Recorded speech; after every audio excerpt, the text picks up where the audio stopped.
Монголд 2020-с 23 оны хооронд нийтдээ 736 удаагийн жагсаал цуглаан болсон байдаг.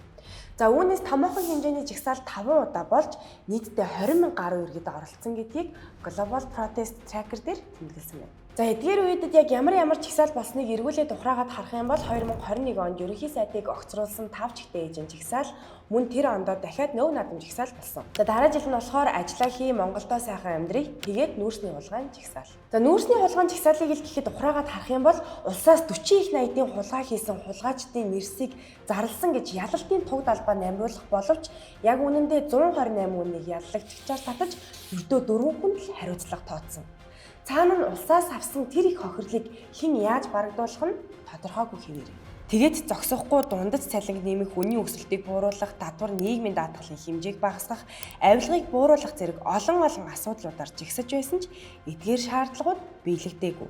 Энэ бүх жагсаалаар эхэлж хоосон амлалтаар дуусах эмгэгтэй байдлын ардаас жагсаад ер нь нэмэр байна уу гэж бодож байгаа хүмүүс олон байгаа. Гэхдээ угаасаа л үр дүнгүй юм чинь гээд тэмцэхгүй жагсахгүй байх нь зөв сонголт бас биш. 233 жилийн түүх бүхий ардчлалтай Францад хүртэл томоохон жагсаалууд жил бүр 2-3-аараа жижиг хэмжээний жагсаалууд мянгаар болж байгаа. Магадгүй энэ жагсаал цуглаан тэмцлүүдэл энэ ардчлалыг удаан хатгалж бойжулж байдаг баг.